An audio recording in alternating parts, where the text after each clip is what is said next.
ये वो दिन की बात है जब राकेश के पर फोटोग्राफर बनने का भूत सवार था। उसने अपने पापा से झगड़ा करके पैसे ले लिया और नया कैमरा खरीद लिया।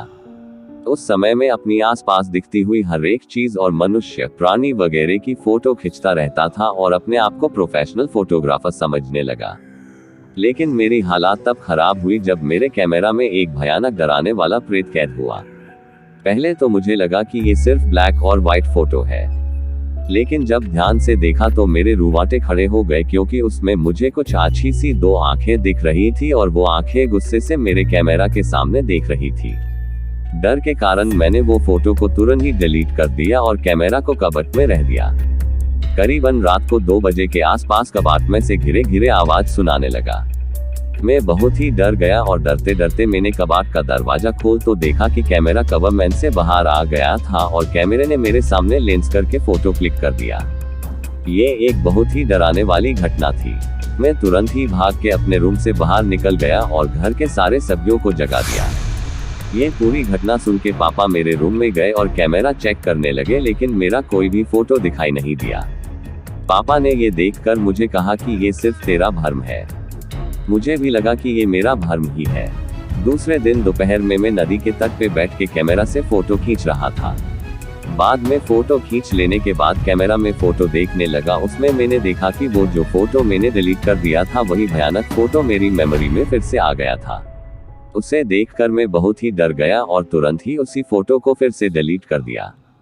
जब मैंने बाकी के फोटो देखा तो मेरे पैर थरथर कांपने लगे। आप सोच भी नहीं पाओगे कि उसमें क्या था। ये वही फोटो था जिसके बारे में मैंने अपने पापा से बात की थी, और वही फोटो में मेरे पीछे लाल रंग की आंखें वाला प्रेत खड़ा था।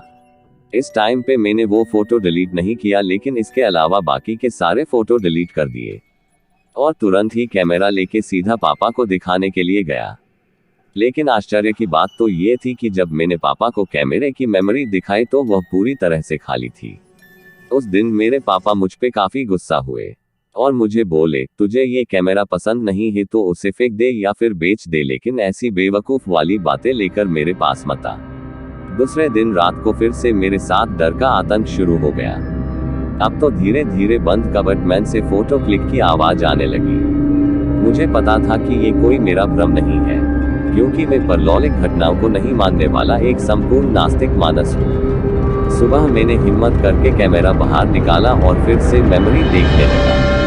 उसमें कोई भी भूत का फोटो नहीं था, लेकिन एक काली फ्रेम वाला फोटो मिला जिसमें लिखा था कि मुझको कैद करने भूत की उसकी सजा, तुझे तेरी जान देनी पड़ेगी। ये फोटो देखकर मेरे तो होश ही उड़ गए।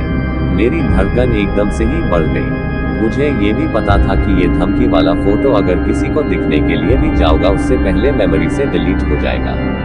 45,000 रुपए में खरीदा हुआ कैमरा मैंने 20,000 रुपए में बेच दिया। मुझे नहीं पता था कि आखिर किस तरीके से वो भूत मेरे कैमरे में कैद हो गया, लेकिन वो भूत यही समझ रहा होगा कि मैंने उसे जानबूझ के कैमरे में कैद कर दिया। अब मुझे तो फोटोग्राफी और कैमरे से डर लगने लगा कि कहीं वो कैमरे वाला भूत मुझे मार तो नहीं देगा। दोस्तों, आपको ये कहानी कैमरा का भूत real ghost story in Hindi कैसी लगी, प्लीज हमें कमेंट करके जरूर बताएं।